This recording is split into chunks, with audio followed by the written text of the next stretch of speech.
Good morning 10th EM students. Today I will teach you English lesson 14 Lake Isle of Innisfree, है ना। Innisfree का island किसके द्वारा ये पोइम लिखी गई है? एक पोइम है W.B. ईट्स द्वारा लिखी गई है।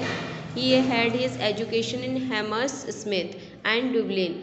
तो वो डुबलिन आयरलैंड में पैदा हुए थे और उनकी जो एजुकेशन भी वहीं की है ना, डुबलिन और हैमर स्मिथ की। तो वो जो है क्या, ये इनिसफ्री जो एक पोइम है, एक जो कि वो एक आइलैंड पर जाना चाहते हैं जिसका नाम है इनिसफ्री। तो इनिसफ्री आइलैंड पर वो शांति प्राप्त करने के लिए यानी जाना चाहते हैं। तो आई पढ़ते हैं, I will arise and go now and go to Innisfree and a small cabin built there of clay and batters made. 9 bean rows will I have there, a hive for the honey bee, and live alone in the bee loud glade.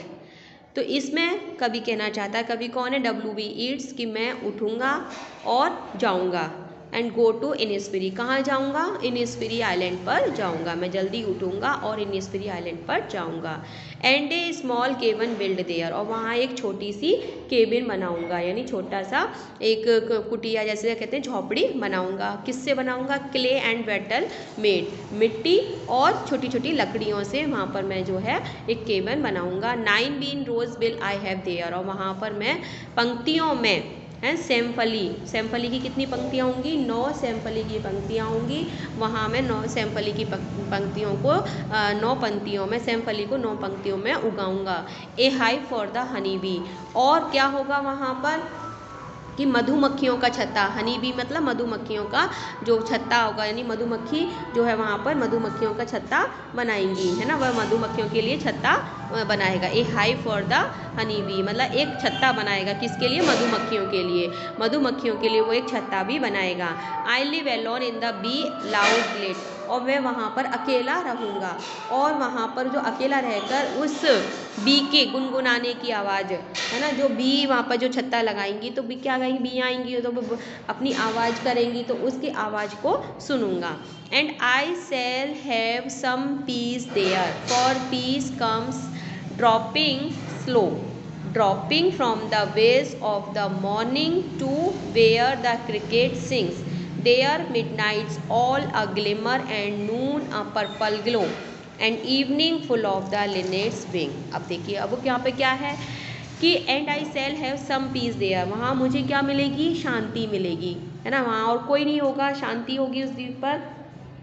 तो क्योंकि for peace comes dropping slow, क्योंकि उसका कहना है, मानना है कि जो शांति है वो धीरे धीरे आती है। कैसे आती है? जैसे dropping from the waves of the morning, जैसे सुबह जब होती है तो आप देखिए, रात से जब सुबह होती है तो धीरे धीरे होती है, एकदम नहीं हो जाती है ना। रात से धीरे धीरे डॉन का समय आता है, फिर सूरज निकलता है, तो यानी मॉर्निंग धीरे धीरे आती है। And to where the cricket sings, cricket मतलब झिंगुर, और वहाँ पर जो है झिंगुर गाते हैं।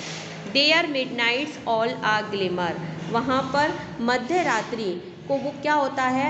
मध्य रात्रि यानी आधी रात को सितारों की टिमटिमाहट का आनंद प्राप्त करेगा, है ना। टिमटिमाहट सितारे यानी तारे जो है टिमटिमाएंगे, उसकी शांति प्राप्त होगी, उनका आनंद लेते हुए शांति प्राप्त करेगा।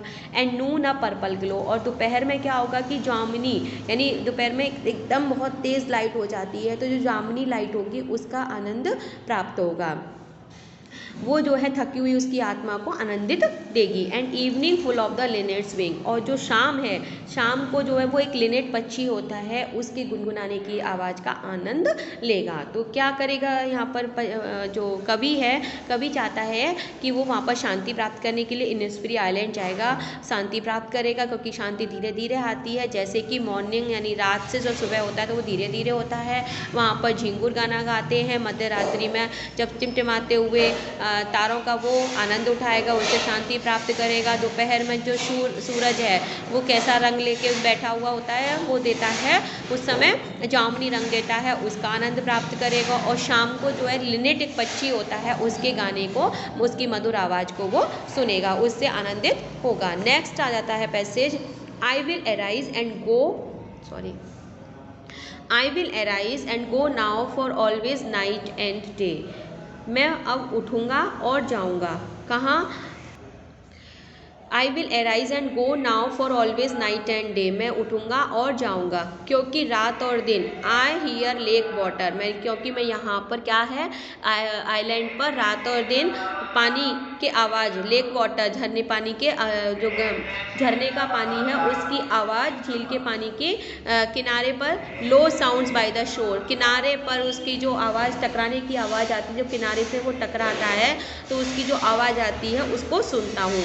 While I stand on the roadway, और जब मैं रास्ते पे खड़ा होता हूँ और ऑन द पेवमेंट ग्रे, भूरे रंग के जो पेवमेंट है फुटपाथ पर मैं खड़ा होता हूँ तो इस आवाज़ I hear it in the deep hearts core, तो मैं इस आवाज़ को बड़ी दिल की गहराई से सुनता हूँ। कौन सी आवाज़ को? जो वाटर के यानी जो उसके झील के पानी की आवाज़ को, जो कि किनारे से आकर टकराती है और आवाज़ करती है, उस आवाज़ को जब मैं रोड पर खड़ा होता हूँ, जो मैं भूरे रंग के फुटपाथ पर खड़ा होता हूँ तो उसको मैं बड़ी ही दिल की गहराई से सुनता हूँ। तो ये लेक आइल ऑफ इनिसफरी, जिसका ये मैंने एक्सप्लेनेशन किया है, इसको आप इस वीडियो को देखेंगे तो समझेंगे कि किस तरह से इसका एक्सप्लेनेशन दिया हुआ है, तो आप इसको समझेंगे। Thank you, have a nice day.